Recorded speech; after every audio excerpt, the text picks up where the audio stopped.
दोस्तों, ये बात उस भूत की है जिसकी बातें गांव में सभी लोग करते थे।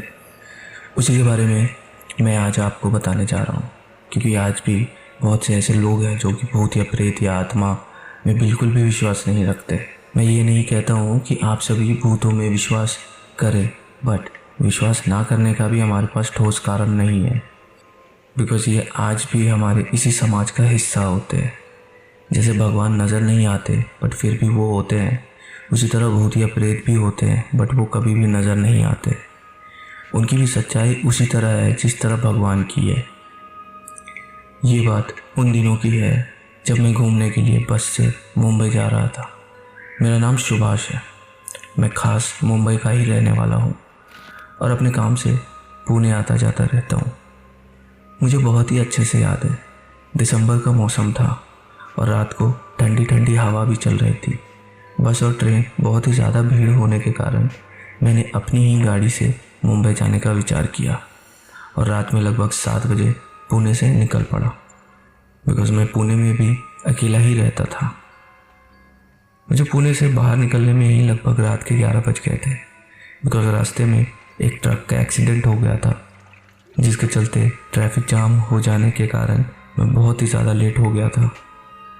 इसी भीड़ को देखते हुए मैं कभी भी गाड़ी से अपने घर नहीं जाता हूँ। मुझे पता है कि अगर कभी जाम लग जाए तो बहुत ही ज़्यादा प्रॉब्लम हो जाती है सफ़र करने में। तो जब मैं भीड़ से बाहर निकला और हाईवे पर पहुँचा तो रात के लगभग 12 बज चुके थे। पता नहीं कैसे हल्की हल्की बारिश भी शुरू हो चुकी थी। मुझे बिल्कुल भी याद नहीं थी कि मैंने अपनी गाड़ी की सर्विसिंग नहीं कराई थी। इसी के चलते मेरी गाड़ी हाईवे पर कुछ दूर जाते ही बंद पड़ गई। मेरी लाख कोशिश करने के बाद भी वो शुरू नहीं हो पा रही थी। अब बारिश भी बहुत तेज़ शुरू हो चुकी थी। मैं बहुत ही परेशान हो गया कि रात होने के चलते कोई भी नज़र नहीं आ रहा था। जहाँ पर मैं था वहीं से मुझे कुछ दूर एक झोपड़ी में कुछ हल्की सी रोशनी नज़र आ रही थी। मैंने सोचा क्यों ना रात में इसी से कुछ मदद मांगी जाए, तो मैं गाड़ी से उतरकर उस झोपड़ी की ओर चलने लगा। जैसे जैसे मैं उसकी ओर जा रहा था वो वैसे वैसे ही वो मुझसे दूर ही जा रही थी। मैं समझ नहीं पा रहा था कि ये सब क्या हो रहा है। मुझे तो गाड़ी से देखने में लगा था कि ये नज़दीक ही होगा, बट ये तो मेरे पास ही नहीं आ रही थी और इस कारण से ही मैं बहुत ही अंदर चला गया था इस जंगल के। मुझे समझ में नहीं आ रहा था कि मैं अब क्या करूं।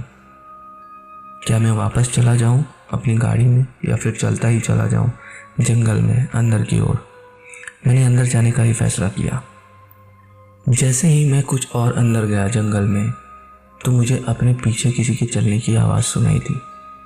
मैं एकदम से पीछे मुड़ा तो मुझे कोई भी नहीं दिखा। थोड़ी देर बाद फिर से मुझे किसी के चलने की आवाज़ सुनाई दी, फिर कोई नहीं दिखा। अब तो मैं बहुत ही डर गया था और मैंने अब वापस अपनी गाड़ी में जाने का सोचा।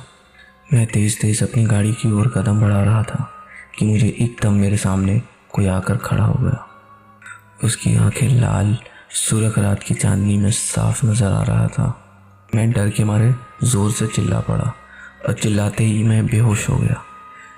मुझे होश अगली सुबह आया तो मैंने देखा कि मेरे चारों ओर लोग खड़े हैं और मैं अपनी ही गाड़ी के पास बाहर सड़क में पड़ा था।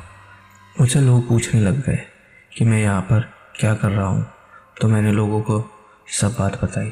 तब उन्होंने मुझे बताया कि यहाँ पर लगभग 30-35 साल पहले रोड एक्सीडेंट में एक परिवार की मौत हो गई थी। तब से यहाँ पर उनकी आत्मा भटकती रहती है।